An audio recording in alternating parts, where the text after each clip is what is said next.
Good morning, everybody. This is Daniel here with Propelio, and we're going to be discussing phase 2 of the market cycle. So if we've got the top of the market and we start downtrending, we discussed both of those in the last 2 shows.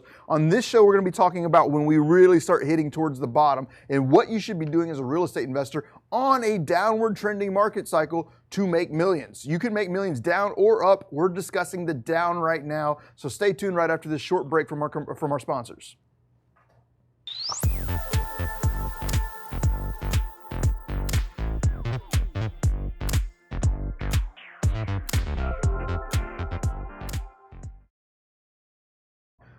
All right, everybody, we've got Miss Medley from Oh Yays, like my absolute favorite person in the world.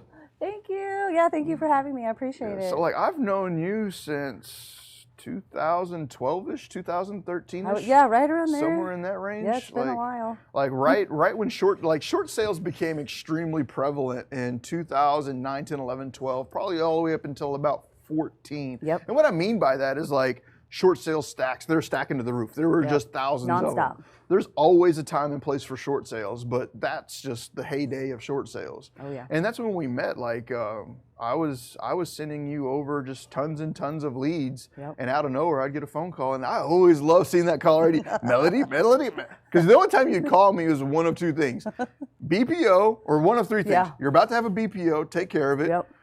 I need some contractor bids, help me out. Yep. Or I just got you some money, come sign. We're gonna close. Yeah, I would send you a lead and I would forget completely about it. I'd send you 100, 200, 300 leads. Yeah. And then out of nowhere, 6 months out of nowhere, I'm like, hey, you remember that one deal that you wanted for $38,000? I got it at $38,000. And I'm like, yes, because that $38,000 meant I was just about to make 70 grand. That's and awesome. It's just like, I loved it. So yeah. How did you get into short sales? Actually, it was a Craigslist ad. Does Craigslist still exist? Yeah. I don't know. I have no idea, but thank you, Craigslist. Yeah, there was a position open for an admin. Went and applied and got the position, and then just kind of worked my way up. Just kind of started learning it. Yeah. When you first got in, what year, what time was it that you got I want into to say short sales? it was like end of 2011, 12. Now I don't want to stretch your memory too far. Like, what was the volume of short sales in 2011, 12-ish looking like for you at the time? I don't know how deep into it you were. It was a lot. I think like 120 short sales. Like we just had a month or a year, just consistently. Or just, yeah, like always we had would 120 have. files that you were working. Yep. And that's what I saw from my experience. I started investing like right around the end of 2007, 2008, which is like the craziest time to be getting in, like, or if you look back a decade, that was a very volatile period in our market. Yeah. And that's when I first got started, and I was oblivious to everything around me. I was just like, well, I'm gonna go flip houses. Like, it's a downward floating market. I'm just gonna flip houses. I had no clue what was going on, but as I became more and more immersed into the business and understanding what was going on, I became very quickly aware that short sales were a very important piece of that current market cycle. Yes. And like I remember 2009, 10 when the banks were just taking on massive numbers of houses. They did not have a process in place for short sales. You'd call up Chase and they'd have like one loss mitigator. And that one loss mitigator had like 576 files on their desk. So that loss mitigator was just like, yep, approved. And you could look like a serious rock star running shorts in 2009, 10, and 11 because there was no process. No, I heard that it would be like 30 days you can get an approval letter. Now, I mean, the norm now is like 3 to 4 months. So yeah, to get something done in 30 days, man. What was the longest short you've ever had? Probably like 2.5 years. 2.5 years. Couple different reasons why. One, there was 3 mortgages. There was an HOA, and then there was another city lien. So just being able to... so you had to negotiate all of them. Yeah, coordinate all of that together. Plus, we wanted to get it for the investors, so we were dragging it on with value disputes. You know, it just... There was a lot of factors in that one. So. Can you help me out with, just for anybody that's watching right now, explain what a short is in a 5-minute detail or 2 to 3 minute detail? Short sales basically, it's a shorter payoff of the mortgage. That's where short sale comes into play. So shorter payoff of the mortgage, meaning there's negative equity and the bank, the seller's lender, takes a loss on the mortgage. Okay. So short has nothing to do with the time frame. No. Please don't confuse that. I should anticipate a short taking 3 to 4 months? 3 to 4 months, yeah. Depending upon You know, who the bank is, type of loan, how good of a condition the house is in. Yep. Like if I bring you a brand new, beautiful house today, are you going to be able to get it for me as an investor at a 70 cent price point? No, I won't. But I thought you were the short sale goddess here. Why can you not do this? I don't do the comps. Since the market's been so good, houses are appraising higher. So if I have a nice house, it's going to match the market. Okay. It's going to be appraised high.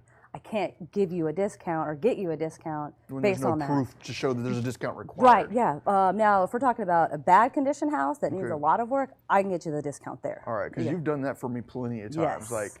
I don't like using numbers, but you have helped me make a massive amount of money, and you are by all means my. Oh, well, thank you. You're my holy grail over here. This woman understands shorts like none other. When we first got together, I was processing all of my own shorts. I remember that. And I had quite a few people tell me, go over there to Melody over at Oye's. She knows shorts. Let her process your shorts for you. And I was a control freak. I was like, no, my shorts. Yeah, right. You cannot have my shorts, right? Yeah. So it was that way. I sat down with you. I want them done this way. And you're like, oh, well, okay, here's some advice on some things that we could do differently. And you really helped shape my short processing. That's awesome. And I gave you a few up front just to see if you could perform. And I remember I gave you a couple of files. I had 15 or 20 at the time I was processing. Okay. And I gave you 3 or 4, and immediately you got me one. And I was like, boom, that's good. Because that was quick 20 grand. I was like, boom. Yeah. All right, let me give you another 5 or 10. And here, I understood the ones that had high probability of getting, and I kind of held those close to me, but I gave you ones that were possible. Kind of on the edge. And you were getting them for me. So I started giving them all to you because I didn't want to give you my best ones and then find out you couldn't do it and mess up my pipeline. I completely understand that. You just rock started. Very respectful. You absolutely rock started. I mean, it was about a 6-month dating. We dated for 6 months of can I trust you with my finances? Yeah, and I think that's a smart business move too. I wouldn't trust anybody. I hear of these other short sale companies that, we'll process it for you. I'm thinking, outsource, that'd be great. Yeah. But at the same time, I'm saying no, I don't know if I can trust you to do what I do. Because as good as I want the outcome to be. So I'm looking at my pipeline, and I'm trying to fill up my pipeline from multiple different angles. At that time, I was doing massive amounts of foreclosure marketing. Yeah. I was bringing in short sale leads left and right. I was looking for steep discounts for my own rehab acquisitions. Sure. I was looking for steep discounts for shorts where I could go through and short them. Yep. These are all opportunities to fill up my pipeline, or I was looking for low to negative equity that I could short / sub to. Yeah. I mean, I'm farming for all of this. So each one of those acquisition strategies had a price tag on it. Okay. It's if I could fill up this short pipeline, I know that I've likely got $200,000 in revenue coming in over the next 12 months. If I can keep that pipeline to X. If I can keep my remodel pipeline full, I've got another $300,000 in revenue coming in. So it's all about keeping my pipeline full, and then to give you $200,000 of my revenue and just trust that you were going to do it was scary for me. Oh, sure. So that's why we dated. Yeah, I know. We dated for a while. I'm glad we courted. So it worked out well for me, but what was the reason for that? What was the prevalence to this? We hit a high point in 2007-8 where the market was at its top. Shorts not doing a lot there. No. That's why when you call up Chase, they got one loss mitigator. Right, Shorts didn't really exist at that point in time. That loss mitigator came in, drank some coffee, sat down, was like, I got the easiest job in the world. Right. And then out of nowhere, lending dried up, Tank started marketing, and they got 500, 600 files on their desk, and they're like, I'm quitting. Crap, yeah. This isn't worth the $9 an hour that I'm getting paid. No. So that's where shorts really became prevalent, and that's why I'm trying to bring it in. So let's take a look over here at the monitor real quick. If we come over here, this is 2007 and 8 right over here. When we hit right here, shorts were not happening at any massive volume. What happened is when we started hitting here and we start dropping, if somebody bought their home here and we're now coming over here to here, that home is now underwater. And the further and further down we go, the further underwater that home becomes. So what you see now is all homes bought in this range right here. At this point in time in the next market cycle, every one of those homes to sell is now a short. And that is what I'm trying to explain to y'all right now. And that's what I'm trying to open everybody's eyes up to, is if you are going to see a market shifting, which is where I feel like we are heading. I cannot tell you if we're going to flatline, we're going to tank, we're going to bomb. I do not know what that is. I am nowhere near that pay scale. Yeah. What I do know is that there's indicators saying that we are moving that direction. And if we start going down and all you're thinking about is wholesaling and flipping, you're going to get burned out of the market. If you're a massive flipper and you're caught in that spot, you're going to go bankrupt. Right. And if all you are thinking about is flipping and wholesaling, the leads aren't really going to be there. You need to shift your thought processes to creative financing and shorts. Yep.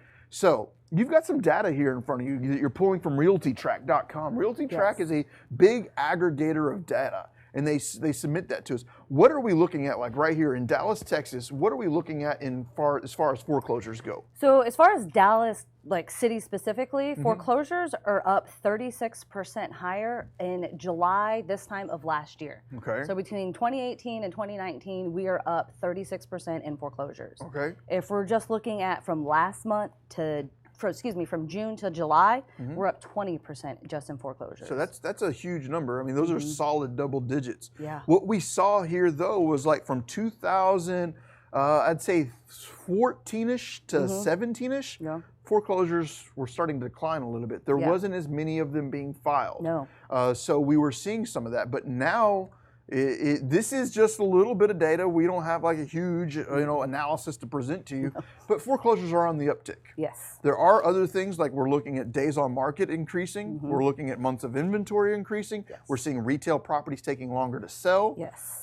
A lot of these things are just good intuition for people that are keeping a pulse on the market that things are getting unsteady. Right. We need to be paying attention to what's going on. There's other things on a national level that have occurred that are also saying indications that we are going to pull back some.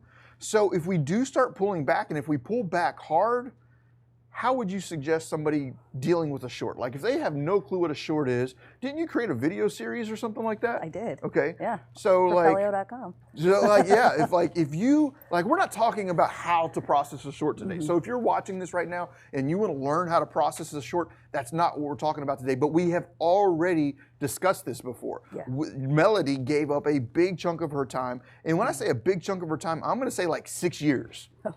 I'm going to have to say 6 years because you went into the Propelio Academy and recorded a full training education series on how to process shorts. And you didn't do that in 3 days. You didn't do that in a week. You did that over the course of 6 years because you gained a lot of knowledge, boots on the ground. How many short sales? I know you've lost count because when you get to the volume of deals that you have done, you just lose count. Yes. How many deals or on average shorts have you done? It has to be over 800. When did you lose count? Probably a couple years ago. A couple years ago. Like I remember the last time we talked, you were at like 600-ish, and you don't stop. You're a beast. You've got this process figured out. Like I know that you've probably got Cheryl's name over there at Bank of America. Like, hey Cheryl, I know we talked earlier today, and you're the vice president of this company, but I need another favor from you. Like you've got so many relationships in that business. If you're trying to process shorts on your own, you most definitely can. I did. But when you get a rock star like Melody on your team, how much do you charge someone to shorts for them? I don't. It's free. What? It costs no money to the investor or to the seller. That's why we started dating. I'm over here looking like I'm the cheapest date ever. So you pay me. You pay me. That's what I loved about it. I'm over here processing all these shorts myself. I'm committing probably on average 10 to 15 hours a week to my files. I've got about 20 files I'm working. I give those files over to you. I gain 15 hours of my week back, and I lose no income. Right. I don't have to pay you. How do you get paid? So for the people that are like, what do you mean she doesn't? How do you get paid? The bank pays my commission. The bank pays you to do my job. Correct. The job. Let's just say the job. The job. Yeah. The job. Okay, so what does that entail for you? Like, what does that look like? Like, if I hand you a short file, give me a real quick rundown on what you're going to do. Well, first I'm going to vet the lead to make sure. Just in the past, we've been burned by homeowners, and I'm sure every investor has that story. We make sure that they're not system players. Multiple bankruptcy filings, multiple loan modifications. We want to see that they meet the guidelines of short sale. If they have a government loan, we have to make sure that we're within those parameters. So we're going to vet the lead first to make sure we can even take it on. Before we even say yes to you or to the homeowner, we got to vet the lead. We vet Understood. the lead. We say, yep, you meet everything. Let's help you. We meet with the homeowner, get them signed up. File comes in. I begin processing with the bank. On the phone 24/7 with the banks. Appraisal's ordered. Value comes back. We get an offer, negotiate, whatever we have to do, and then we go to closing. That's awesome. So it's a very simple rundown. Like they owe the bank $150,000. Market says it's not worth $100. Yeah. You just call the bank up and be like, hey, I know they owe you $150, but here's the proof that it's only worth $100. So even if you do foreclose on it, you're not going to get $100. You're not going to get more than $100 for it. Why don't you just take $100 for it now and not have to do the auction? Exactly. Yeah. And it sounds simple, but whenever you really start processing it, it can be simple. Yeah. But the the connections help. Yeah. Knowing how to put that packet together, like every short sale packet's 25, 30, 40 pages of, we need the IRS tax returns, we need a hardship letter, we need all of this wonderful stuff. And every bank has their own package. They do. Like I remember when I was processing all mine, I had Chase, about Fifth Third, I had Wells Fargo, I had B of A, I had Countrywide. I had all of these going together, and I'm like, this is the package I need for each one of these companies. So you've already got this figured out. If you don't know what you're doing, you're really just wasting time. Okay, so how, whenever we start hitting this downward trending market, am I going to find short sales? That's where I bring some to this conversation. Like 2012, 13-ish, I don't remember how many leads I was bringing you, but I was bringing you a considerable number of leads. I don't know what that volume looked like, but we have some other really big players in the Metroplex that have teams of 50, 60, 70 people. This is not exaggerations. Real estate investment teams with teams that are reaching the 3 digits. Oh yeah. And I was burning them. Like I was just like, psh, y'all have whatever no your marketing tactics were working. Because I was a hustler. Like I had no problems getting out, boots on the street, and just getting down. Like I'm ready to make my money. I've been broke my whole life. I'm ready to be a millionaire, and I pulled it off. That's awesome. Where I was doing this, so for those of y'all that are looking for, like, how were you doing this? What were you doing to bring in more leads than some of the nation's biggest companies? I was going out and I was pulling appointments of substitute trustees. I am a non-disclosure state, so not a non-disclosure state. We have 2 types of foreclosure processes in the United States. We have judicial, non-judicial. Most states, you know, it's kind of like a 50-50. I'm not going to get into all the depths of that. If you want to understand more about foreclosure investing, I personally recorded like an 18-video series in the Propelio Academy that discusses foreclosures from beginning to end. What the security instruments look like, what the process of it all looks like. And that's out there. It's free. This ain't sales pitches. Go to propelio.com/academy. If you think the information we're dropping right now is good, check out the Academy. The Academy dives deep on these topics. But go check out the foreclosure investing stuff. I'm in a non-disclosure, I'm in a non-judicial state, which means we file deeds of trust as security instruments. What I found was that there would be a document filed in public record called an appointment of substitute trustee, which was often an early indicator that the property was going to be processed to go to foreclosure. And almost nobody knew about that document, and almost nobody marketed it. It was a secret for a long time. It was kind of I something kept that, it hush-hush. because obviously dealing with foreclosures, we knew about that too. And I think you were the only one. Because people are like, how do you find your leads? And we're like, investors find them for us, actually. I remember going to your office and I sat down with you, another lady, and a gentleman, and all be what it is, y'all were pressing me hard to try and figure out how I was getting all these leads, and I was being tight-lipped. I was like, no, I'm getting them. No, that's your honeypot, I'm not telling anybody. I had a lot of people hit me. It's like, how are you doing so much volume when you're a solo team? I never really scaled and put 20 people on my team. I was a solo operation. Me and Elizabeth were pretty much boom. That was it. But yeah, I would go out, I'd hit the appointments of substitute trustee. Nobody was selling this list. Nobody would even really disclose that this list was available. It's something that we found. And through finding it, I would have a virtual assistant every single day log into all the public records in my markets. And I would have them scrape them, and I would have them also print out the filing. So I would have the filing, I would have all the documents, and whenever I'd call up the homeowners or I'd send mail to the homeowners, I'd send them a copy of the filing with it. And they'd call me up official, because it looks. It's official. Boom. Yeah. And I'm like, yeah, that got filed today. And they're like, well, I'm not in foreclosure. Well, and then the very next question is because most people are not in foreclosure. I was like, yeah, but are you behind on payments? They're like, yeah, well, I'm behind on payments, but the bank said they were going to do this, this, or this for me. And I was like, well, okay, what I'm wanting you to understand right now is that although you may have not been notified yet that you are in foreclosure status, it's the next this is a very common thing for the banks to do when they're proceeding forward to foreclose. Right. So what you're probably going to find out is within the next week or two, you're going to be getting a letter in the mail saying you've got an acceleration clause. Yep. Well, this would light people on fire, and that would allow me to get these deals moving forward. And so if you're out there wondering, like, if we are turning down in the market, what should I be doing to market? So let's go ahead and take this time, run for a real quick break, and when we come back, we'll talk more about what this is going to look like as we evolve forward. Got it. Cool. Propelio.com. What does Propelio offer? Lead generating websites, access to true MLS comps, off-market lead lists, and deal alerts. Get them all today at Propelio.com. You want to buy more houses? Here's Dar and his wife after only 2 weeks of being my mentor student. And here's Brady after paying attention to all our online videos and attending all the live Q&As. You want to buy more houses? 3 steps. Sign up at creativecashflow.com/memberships, watch all the videos, attend the live Q&As, and then send me a photo with you and your sweet, sweet new contracts. creativecashflow.com, helping you buy more houses for one low price of only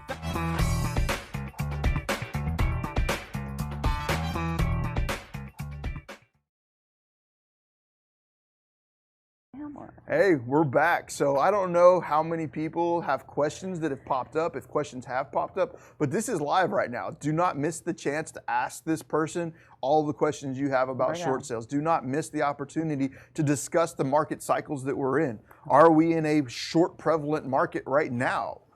Not really. What is your volume looking like right now? It's less than what it's been in previous years.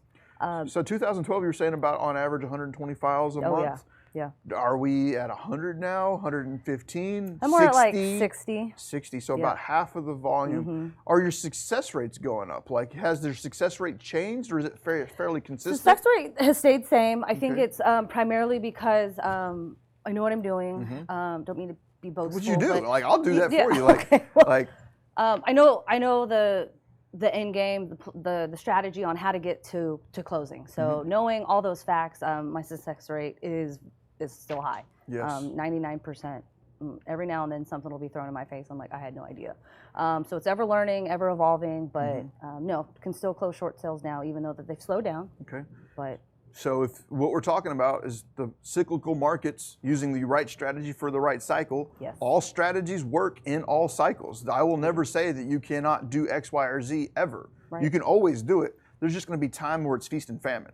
Like if you doing 60 a month, you have built your brand in Texas as the go-to short sales specialist. There's no one in Texas that can do better than you at all. And because of that, you still hold a large volume of 60 deals a month because you have built the business of short sales. Yes. If I'm a solo investor and I'm just kind of out there and I'm like, you know what, I want to go do short sales, I'm really not going to be able to feed myself on that. Short sales in this market, I might be able to secure 1 to 2 a month that are somewhat maybe, but I'm not going to be able to just go out there and get fat on it. I'm not going to be able to just go out there and kill it. You do need volume. You do need volume with shorts. So you have already pulled that niche down. And one of the cool things that I like is that I can work with you for free, and if the deal pops off as a solid investment opportunity, you can get it for me. Yeah. But all of the other ones, and there's a lot of them, like probably 1 out of 20 shorts that I would pull in, and this is an off the top of the head number, would actually be an investment grade short for me. What I mean by an investment grade short is it's trashed out enough that it warrants a discount. Oh yeah. So for me to get that steep discount, that house needs to be trashed, and we've done a few Quite a that few. were just rancid. But on those other 19 deals, what's that look like for me? Like, I see the benefit for you. Like, you've got now 20 short sales. Like, how does me working with you on the other 19 that aren't investment grade? It's not like that one investment grade one wouldn't pay for it itself, because that one property can pay me 10, 20, 30, 50. Is there other ways that we can work together and still feel like I'm getting a reward out of that relationship? Yeah, I mean, if you're going to send something over, and it's nice, kind of like what we hit on before, if it's nice and it just needs paint and carpet, lipstick, it's not going to appraise, or I can't get it down to the numbers that would make sense for you to buy it. Right. So since I'm an agent, I represent the seller, I have a fiduciary right that I have to list that property and sell it. I don't want that seller going into foreclosure. Right. You don't want that seller going into foreclosure. So in return, you'll always have first right of refusal with me, and I can try to negotiate as much as possible. But yeah, there's going to be a point where I'm going to come to you and say, this ain't happening. It ain't going to happen. Like it's 200K ARV, it's coming in appraised at 188. I'm not getting that kind of. I'm not jumping in on that kind of discount unless I'm holding sub 2. Yeah. So possibly. it's not happening. And on a short, I can't buy it sub 2. This is going to have to be some level of cash transaction, whether it's financed or cash. Yeah. So 188 is not going to work for me. A lot of these deals that come through are going to be this scenario. They owe 210. It's worth 200. It appraises for 188. Yep. All day long. Is there a way for me to get a marketing fee out of this, or is there a way for me to get something that says, thank you, Daniel, for doing all the work to get me this lead? Yeah, absolutely. Right. We do pay a marketing fee. So if I can't get you the property, I'll at least give you some money for your efforts and your time that you've put in to get that lead. I remember getting to a point with your company, 2013, 14, where it was like my mailbox money. Like I can almost guarantee weekly when I go check my P.O. box that I'd have OEA's paychecks in my mailbox. It was almost like I was getting a paycheck. It was almost like I had rentals. it really felt like I had a portfolio of rentals giving me cash flow because every time I'd open up my P.O. box, OEA's, and I loved that. Yeah. So moving forward, what are some of the recommendations you're going to give for this community, saying what's going to be the shorts you're looking for? What's going to be the best way to work with a specialist like you? Like, you dominate Texas. Are you willing to work outside of Texas? Can you work outside of Texas? In rare cases, Texas is my home. I know I can list pretty much anywhere in Texas, so I have an advantage to work in Texas. Out of Texas, I'm not licensed, so I could process, but I would charge a fee for that. And if the numbers just don't make sense, I'm not going to do that to you guys, to you investors. So why are you charging a fee? Because here in Texas, how do you make your income? The commissions. You get commissions because you're a licensed real estate agent. So if you're not licensed in Arizona or Nebraska, you can no longer get. But if somebody would be willing to pay you a negotiation fee because you are a badass, then yes, you could work with you that way. But for overall, what's the community going to say and do for you? How can they best serve you and you serve them? Well, if you find a negative equity lead, you run your numbers, you find out they owe more than what the property's worth, that's going to be a short sale. Okay. After all your other strategies, after your sub-2s, your wraps, all your creative strategies, if nothing else is going to work, it's going to be a short sale. Okay. Let me hit the crowd up real quick. And one of the things that she said that if you're a newer real estate investor, you might not catch is you said if it's negative equity underwater. Yes. Well, a lot of times I'll look at a property and the home should be worth about 100 and they only owe like 65. But then I put the repairs on top of it. The repairs are another 35 on top of that. It's underwater. Yes. They owe far more than what it's worth because I have to take into consideration all the repairs as well. Yes.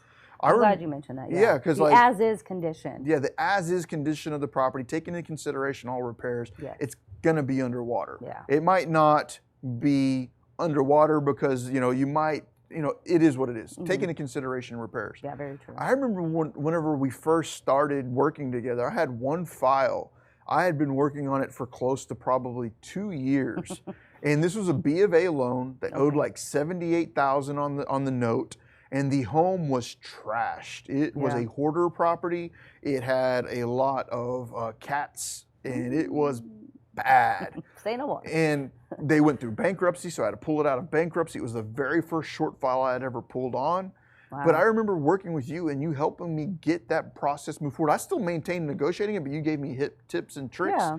And I ended up getting that thing shorted. I was offering them $7,000 for the house. I was offering Bank of America $7,000 for this house. That's insane. And the current debt on it was like 78. Not taking into consideration arrears and penalties. It was up to the 100,000 range when all those other things were taken into consideration. But don't be afraid of offering extremely low numbers on a short. Yes. Do not be afraid whatsoever. Get deep on that number. If you can justify it. Yes. Yeah. This is a hoarder property. Yeah. You Cats, can justify it. collapsed ceilings, busted sewer pipes, sewage backing up into the house.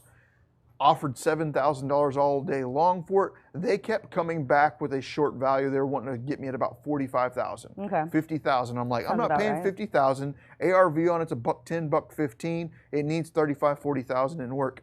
I'm not doing that. Yeah. I probably would have been willing to pay $25,000, but I'm offering $7,000. Right. I'm offering $7,000. Your coaching though helped me get that through, and I processed and closed that short out close to $12,000. That's so awesome. It was like $11,000 and some change. Yeah. I wholetailed that. As soon as I got it, I just cleared the hoarding out. Okay. Cleared the hoarding out, held it past my 90-day hold. When you do process, can you explain some of that to me for people that are watching that haven't had a lot of experience in shorts? What are some of the nuances that I might hit when I'm dealing with a short? So if you're an investor and you're buying it, they may have deed restrictions in the approval letter. So once it's all said and done and your offer is approved, the bank's going to give you an approval letter. It's going to be buyer specific, and that's the bank saying, yes, we approve to take a loss on this mortgage. Here are the terms. Buyer ABC is approved, and this is the amount, and this is the net we want to take. Also in that approval letter, there could be a deed restriction, meaning you cannot resell or transfer the deed for at least 30 days. And if you want to sell it for 120% of what you bought it for, you cannot transfer the deed for 90 days. So if you're working with me and you're sending me files, I'm going to let you know, hey, this one will have a deed restriction. So that way you can figure out your out game or your end game on how you want to be able to close on it. That's important to know. So if you're out there trying to do shorts, you got to be aware that they sometimes, not always, but sometimes come with deed restrictions. Yes. How often are you seeing this? It's actually with conventional loans. Conventional loans? FHA loans or government loans do not have deed restrictions. It used to be the other way around from what I remember. I haven't processed a short in like 7 years. You're my go-to. I don't remember back in the day. Just current. So either way around, you got to be aware of that. So what happened with that is I did pull it down for the 12,000-ish mark, and I turned around, just cleaned it out, $700-800 in labor, got it pulled out, trailer or two.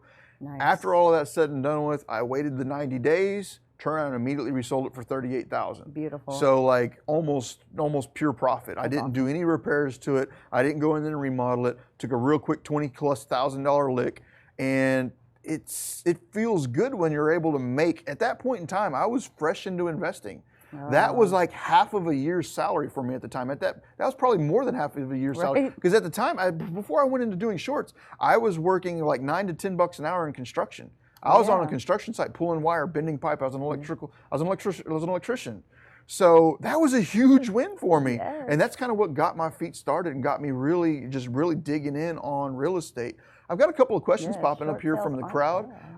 Matt Smith was asking something along the lines of, how do you sell the house when you get it as a short? Like, can we wholesale it? What are our choices for doing a short sale? If I'm a typical wholesaler, or if I don't have the money to really buy it, do you have some thoughts? I've got my own that I have, but do you have any input on this? So if you're a wholesaler, you can't wholesale a short sale because of the paperwork, like the approval letter. It's going to be specific to that buyer. So if you're putting it in your name, you're going to be the approved buyer. So you're going to be the one that has to buy it. Correct, and have to close and have to use your money. So if you want to put it in your back-end buyer's name, if you already know who you're going to sell it to and they have agreed, you can put the contract in their name, and then that will alleviate you from having to have the deed restriction. And then you guys can figure something out on your own if you want to do like an assignment fee. I've heard of people doing trusts where you can put the name into a trust and you can add members to that trust, or you can take yourself away from that trust. So it's really just depends on the approval letter and what the restrictions are going to be. Some title companies will do double closings, so you can do it that way as well.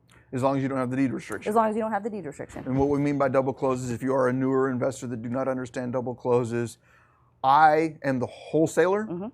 I contract with the seller.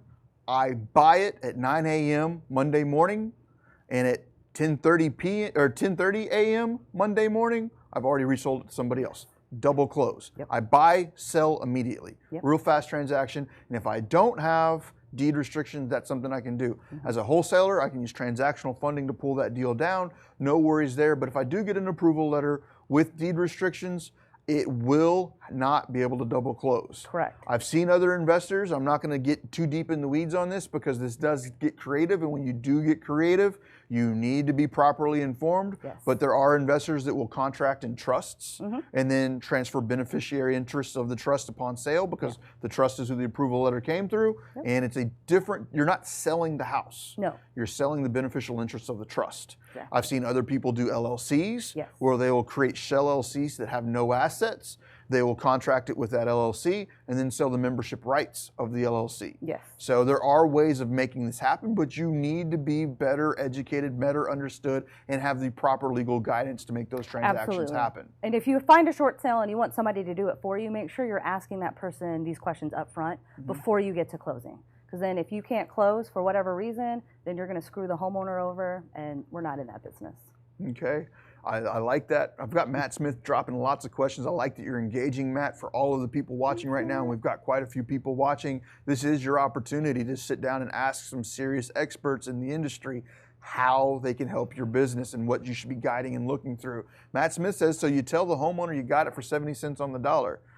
Can a homeowner make massive amounts of money in a short sale? Like if we get it agreed to go down to $12,000, can the homeowner make $50,000 on this?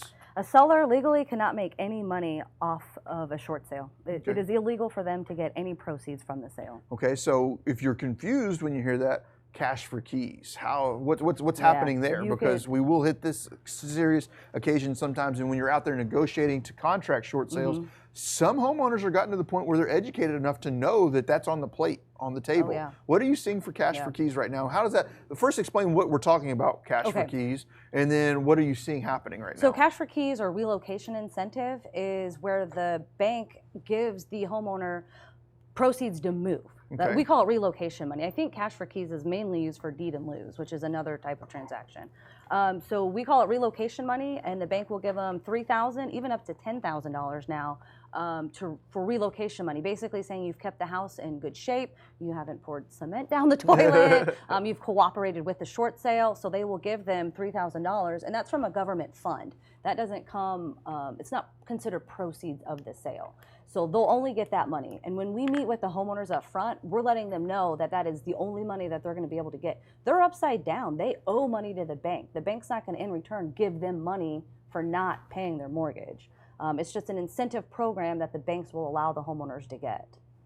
So I like that. What are you seeing happen right now? Are they doing this often? Is it almost like every time I know I can get them $2,000, $3,000? You said up to $10,000. Like that's pretty hefty. I haven't seen that one ever. Like I'm used to seeing on the $2,000 to $3,000 range. So with FHA loans, government loans, they'll give $3,000. Okay. And then with conventional loans, the $10,000 went away in 2018. Okay. Now we're seeing it come back. Oh wow. Yeah. So they're gonna make more. How often do you get this? Well, we just got one this week, actually, $5,000. Oh wow! So, and that's part of my job. I want to get the homeowner as much money as possible too. I mean, that's going to help. Homeowners happy for this? I can imagine. Yeah, they're going to move so fast. Right. So I try for the top amount, $10,000. But if there are other liens, second mortgages, HOAs, city liens, then sometimes that money to allocate towards those other liens have to come from the incentive money. Okay. So we never guarantee that the homeowner is going to get any money. We say it's a blessing if you get some. Okay.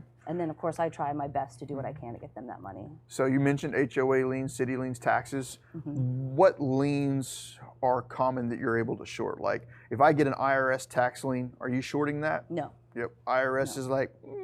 We don't now, they might give short partial releases. That's what we do. They might get a partial release. And that's a 30-day to 60-day process to get that. So if you've got, so this is one thing that, and I've got a couple questions popping up. I'm going to definitely catch all these as we're coming forward. Something I want some of the newer investors and even some of the more advanced investors that have not understood the chain of title yet.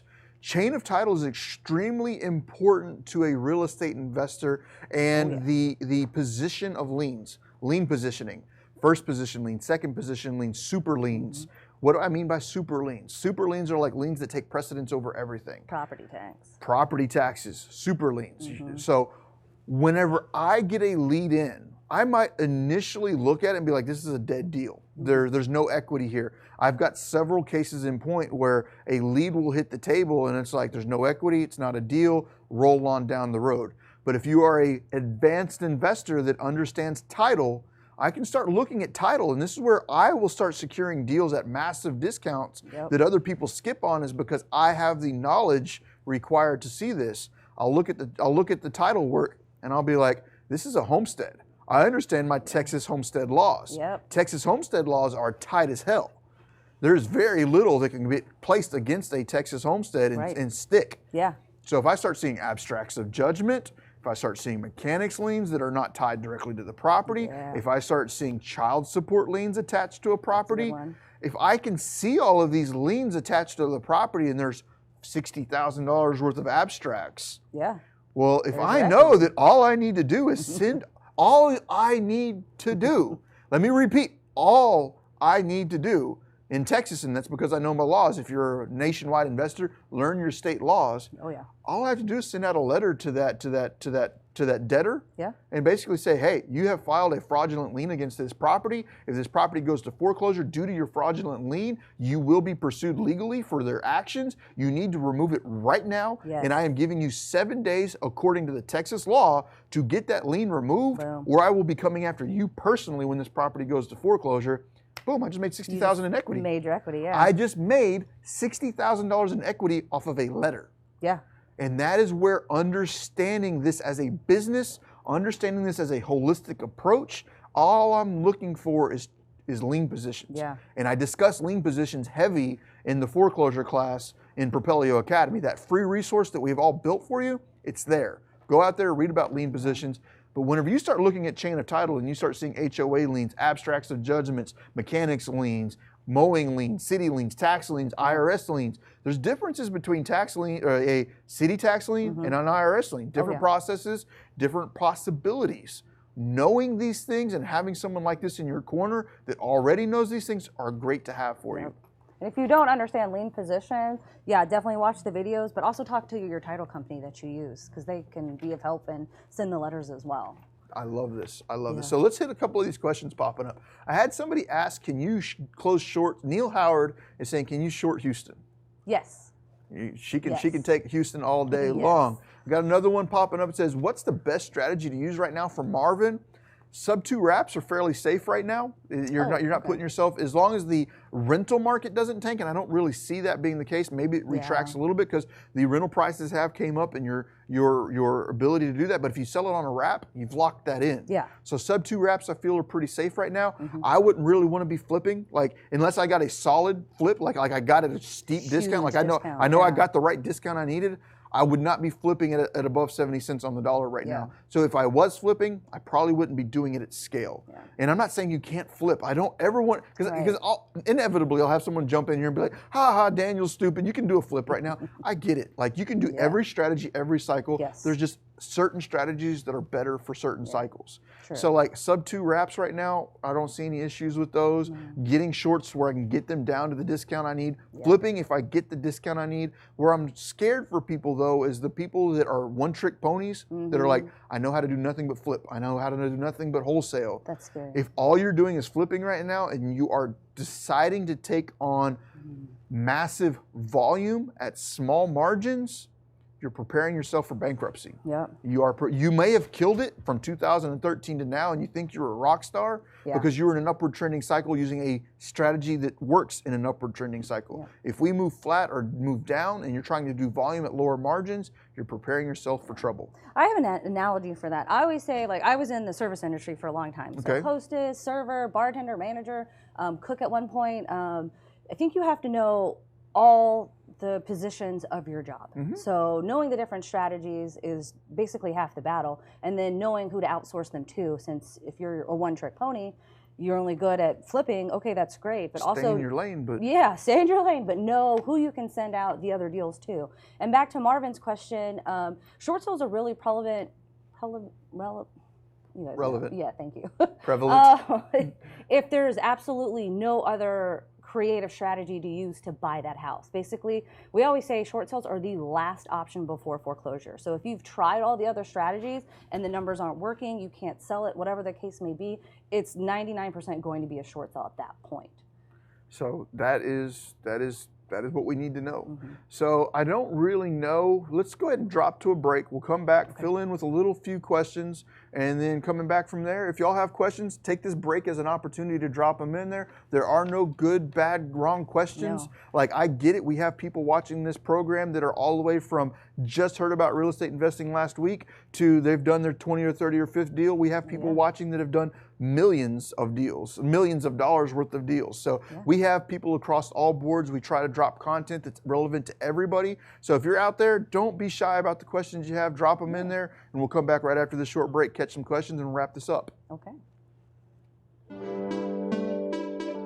The Propelio Academy, an all-in-one education resource for training in wholesales, subject to wraps, short sales, flips, rentals, BRRRR, property management, and more. Go to propelio.com/academy to get your scholarship today.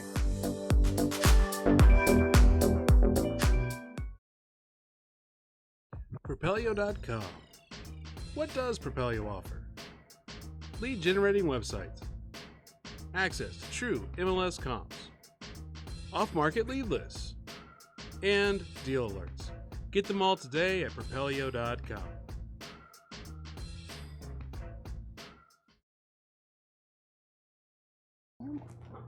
All right, so we're back. Can I get a favor from everyone watching right now? I try not to ask for favors too often, but I could use some help right now.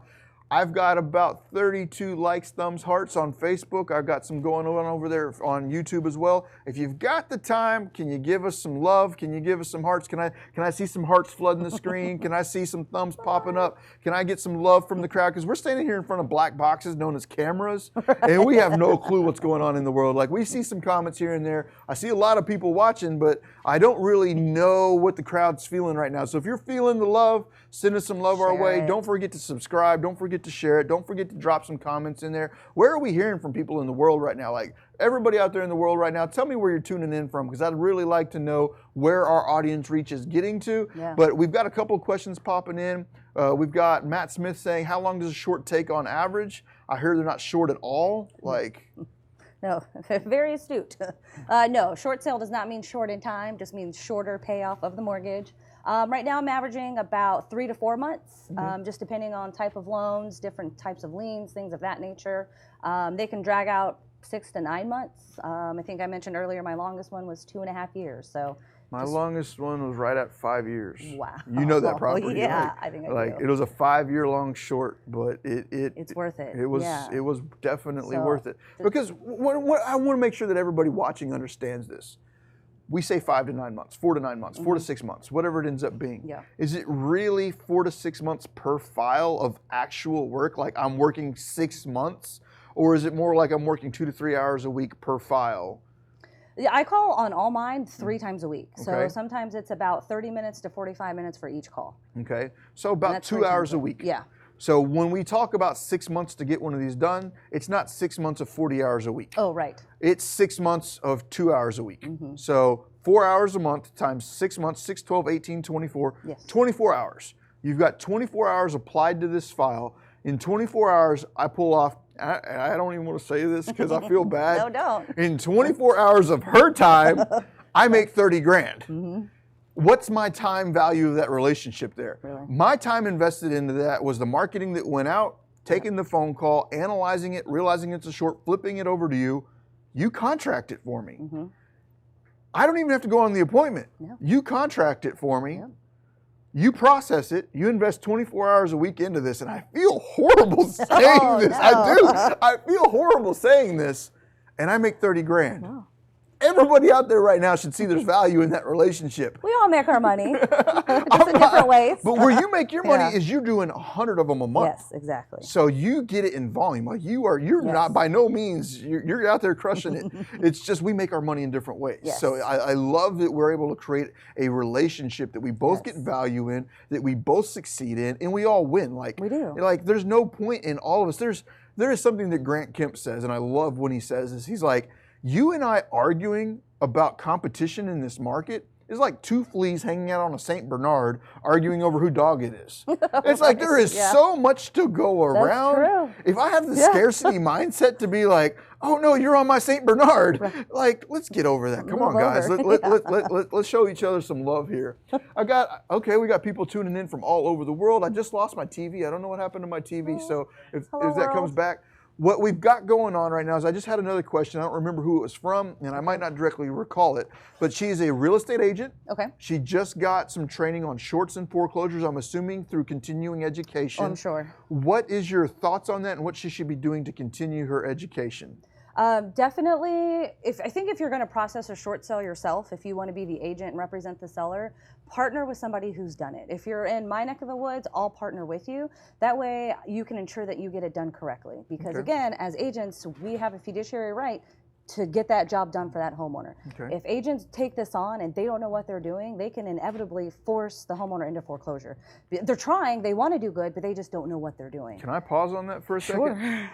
This is in extreme importance because I have seen inexperienced agents hurt homeowners repeatedly that are going to foreclosure. I cut my teeth foreclosure investing. That is my bread and butter. I was a foreclosure investor. As a foreclosure investor, I would quite often run into homeowners that were listing their properties with agents that had the absolute best of intentions. I'm not saying that these agents had any ill intentions at all, but their lack of experience would inhibit the transaction. So there would be times I'd have to sit down with that agent and educate that agent on what the honest options for this homeowner are.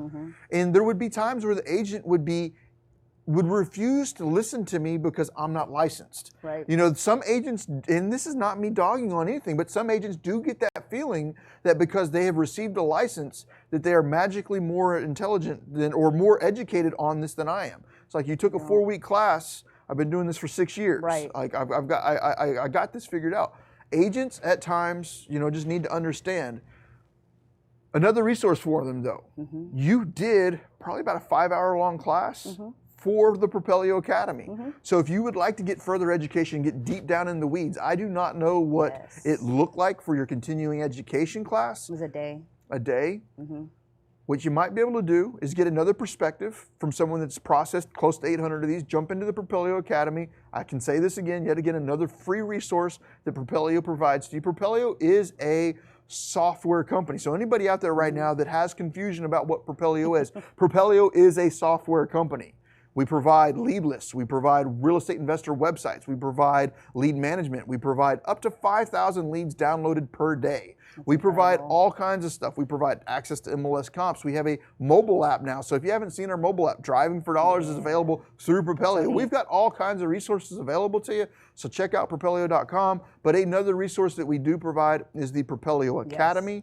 And with the Propelio Academy, you can go out there and learn about shorts. You also asked about foreclosures. Go check it out. We've got both of those out there. And I want to make sure that everybody out there understands that it is free to you. Propelio has invested close to $1 million. It is not an exaggerated number. We have spent close to $1 million bringing this education to you because I believe that if we all rise as a whole, we win together. We do. Me helping all of us get to where we want to go together is not hurting anybody. No. So if I can get you the information you need to win, I've got it out there for you.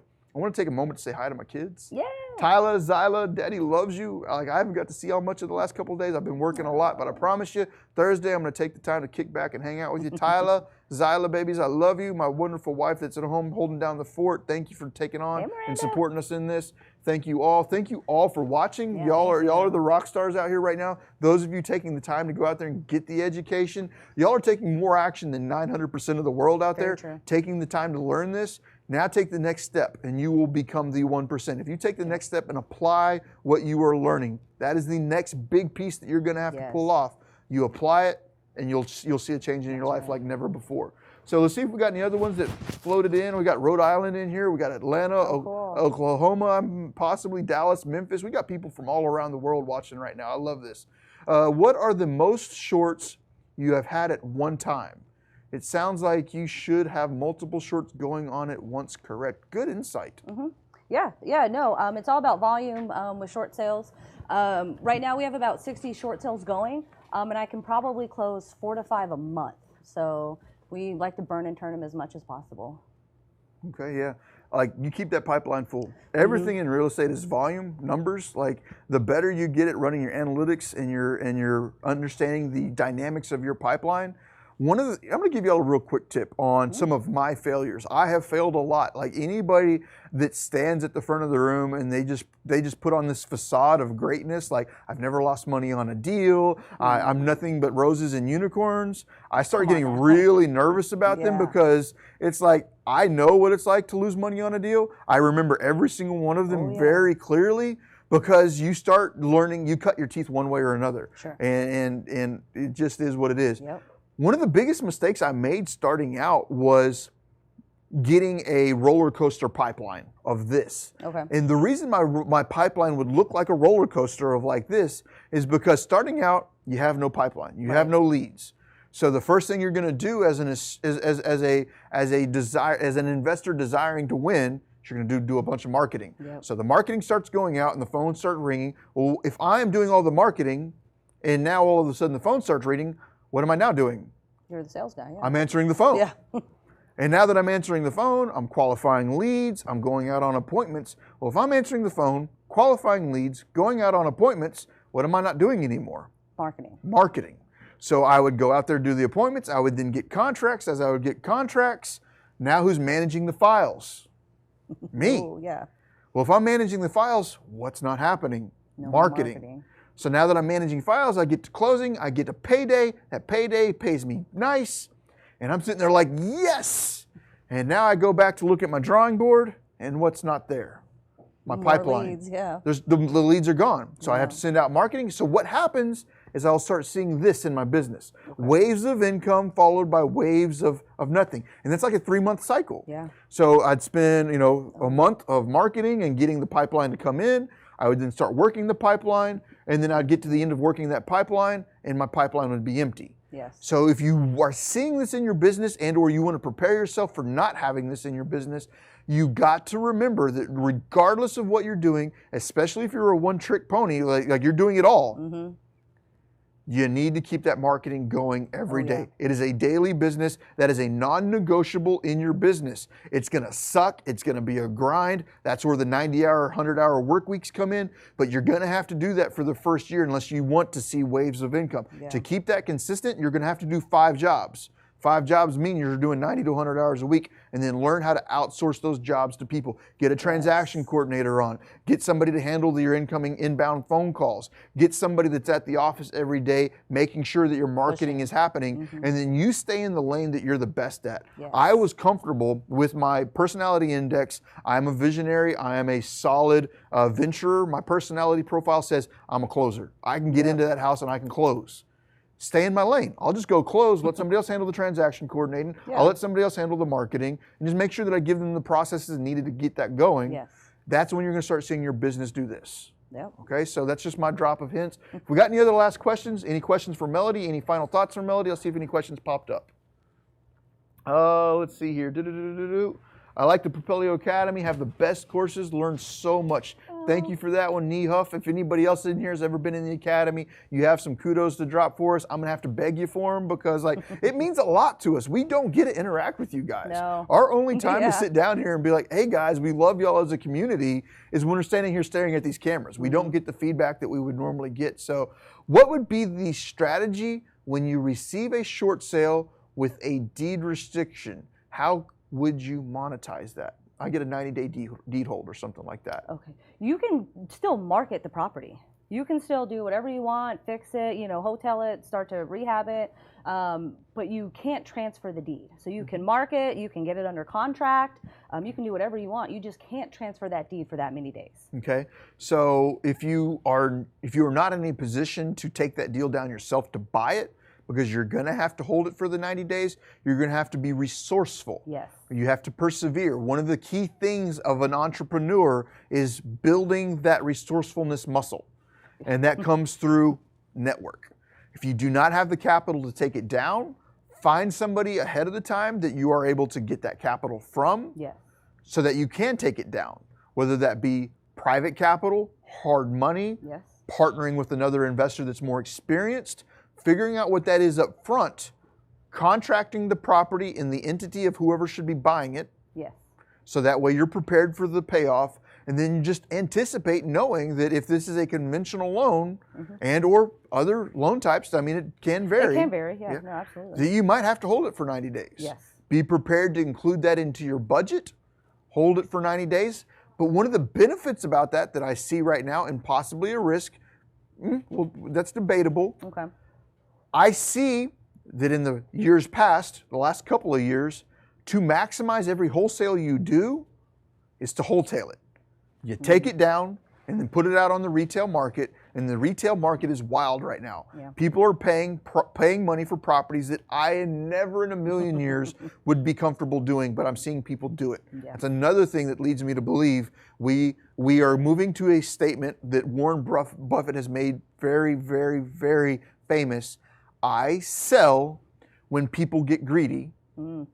I get greedy when people sell. Well, if I am seeing people on the retail market being greedy, and what I mean by greedy is they're paying way too much for property because they're motivated. If they're being greedy, I'll take it to the retail market and let the market do what it's going to do. Wholesales have performed really well over the past couple of years. Wholetailing. What I mean by wholetailing is taking down as discounted properties and then putting them out on the retail market to sell. Yes. So if you are taking these down as a short and you do have that 90-day hold, you might be putting yourself in a better position to profit because now you have title to it, and instead of trying to take an assignment out of it or a double close, you can take it straight to the retail market and get crazy buyers to come in and pay you for them. So outside of that, you just need to possibly consider other options such as flipping them through trusts, flipping them through LLCs, or just having pre-established relationships that will allow you to wholesale it in some form or fashion up front. Yes. Yeah, know what you want to do up front with it before you close. Know how your exit strategy is going to be. Woohoo! Thank you, everybody. We have hit 6,400 subscribers. Look at this over here. Thank you, guys. Thank you. I'm really pushing to see if we can get to 10,000 before the end of the year. So if anybody in the crowd right now feels compelled to help us to get to 10,000, share it with your friends. The next time you go to your local REIA, be like, hey, everybody, if y'all haven't heard of Propelio, go check us out. It helps us. This is our main marketing channel for the software company. We spend a lot of money getting this put together for you. So if you're getting value out of this, help us make this grow. This is not hurting anybody for us to expand. This is not hurting anybody. We all grow together. If you learn, some of the best real estate investors out there, the ones that make it to that next level, are some of the most giving people you'll ever meet. They work together. You will see two of the top competitors talking to each other, being like, hey, how can we do? Because we all understand there's millions of properties in DFW. Yes. You're not going to be able to buy all of them. No. I'm not going to be able to buy all of them. Y'all are not going to be able to buy all of them. No. There's opportunity abounds. You just got to get out there, hit the pavement running, and make it happen. So if I don't see any more questions popping in, I got one more here that I'm going to take, and I think we're going to call it a day. Okay. How do you know who is a good short sale agent? I love that. That's a good question. I love that. I kind of like when we were talking in the beginning, is I think you need to court the person. You need to give them a file or two, see if they can work it.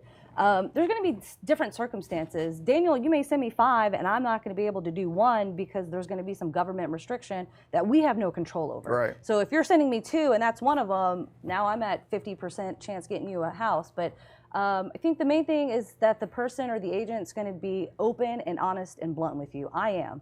If you're sending me something, I'm going to say, yep, I'm pretty sure I can get you this house, or I'm going to say, there's no way.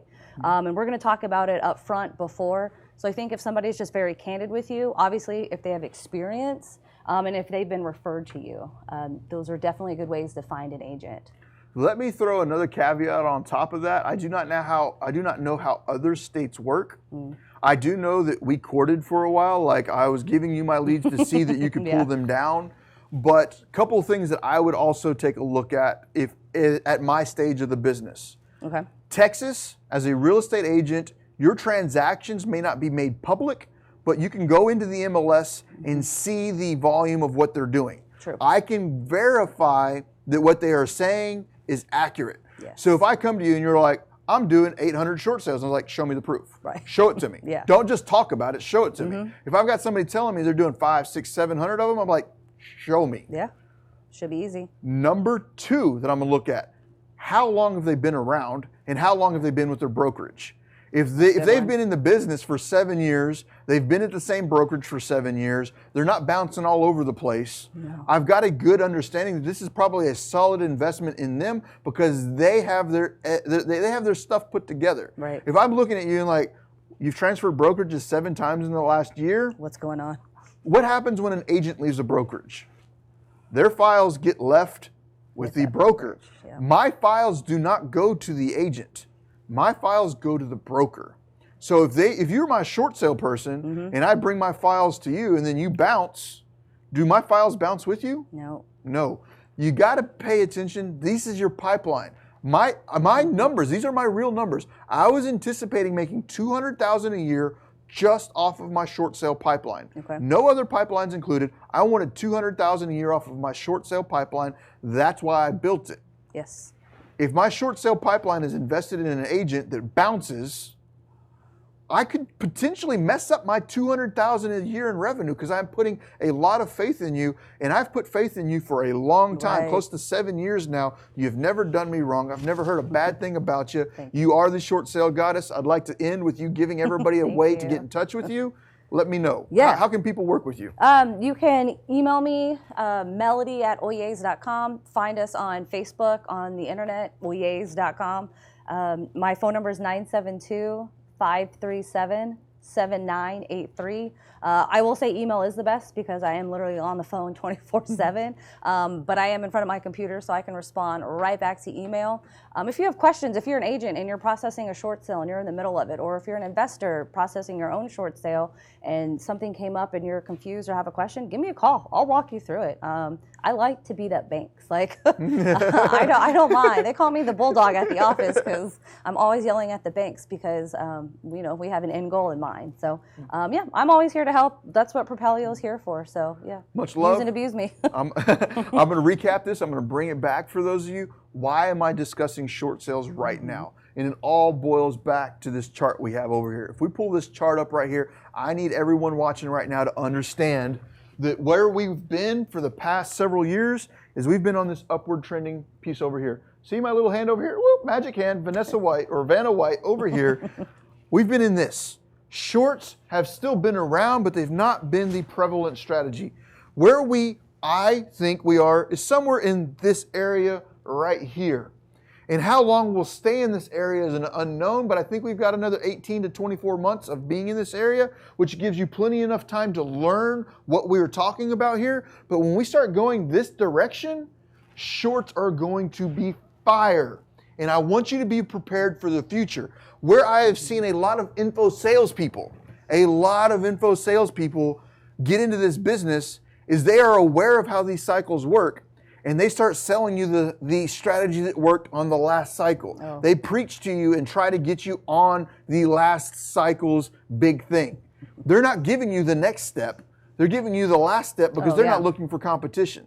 Right. What I'm going to show you right now is the next step we're moving forward into is creative financing and shorts. If that market starts dropping and you're trying to do nothing but wholesale and flip, you're out the business. Yep. You need to prepare for the future. Wholesale, do what you got to do right now to get that bread up, get that network going. Be prepared because the biggest shift in wealth is going to come when the market moves. When the market goes down, depressions, recessions create the largest transfer of wealth, but unfortunately, historically, that has been from the uneducated to the wealthy. Yep. We have been given a resource over the past 2 decades that has changed this world, and that has been allowing knowledge to become abundant. Yes. Knowledge is no longer scarce. Yep. We have YouTube, we have the Propelio Academy, we have go-givers out there in the world that are willing to share their path to the top with the next crowd coming up. And that's what the Propelio Academy is about. We are giving you the education you need